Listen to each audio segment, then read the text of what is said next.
My name's Martz. I'm from kind of all over. I lived in Seattle the last 14 years, and then I moved down here to Portland.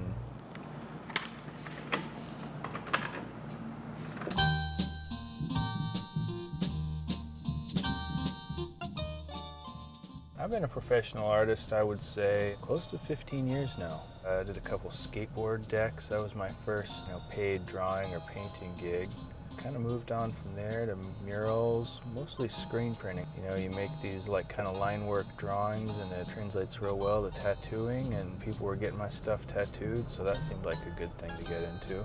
I like making things that are not necessarily functional, but I don't need to make art for art's sake necessarily. I like making stuff that's a little more utilitarian, stuff that's accessible to people. I think that's why I like doing prints and tattoos so much. I think that art should be able to be appreciated by everybody everywhere. You don't need to be in a gallery or have somebody explain to you why you should like or dislike something. I think that's some of the reason I like murals and tattoos so much, is they're just kind of everywhere and everybody can appreciate them for their own reasons. The main thing that I've always drawn inspiration from is kind of nostalgia, either in my life or things that I wish I got to experience before I was born, like a lot of old kids' books, tattoos from turn of the century, when things were more simple.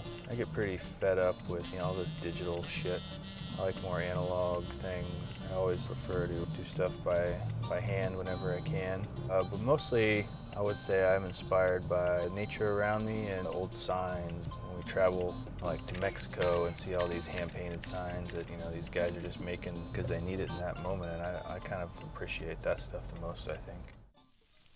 I think what excites me the most about doing a Resol bottle is that, I love the shape of the bottle, and I think it's just a cool looking bottle, the idea of having it sit behind the liquid, but going down and doing bike packing trips across Oaxaca for the last couple of years and getting to see all the agave fields, I don't know, it makes it feel pretty special to get to work on a mezcal bottle in particular. The label that I drew for the bottle, I draw these old diving ladies from old photographs. My mom used to be a swimmer and diver, and I based a lot of that stuff on old photographs of her and patches that she had from different swimming and diving competitions she would do, and it's cool to work that in there. I take so much inspiration from these old kind of botanical and flora and fauna illustrations, engravings from 17, 1800s, and to be able to kind of work my own weird hybrid of those things together and make something new, it feels like a good representation of kind of where I'm at and what I'm excited about in making stuff.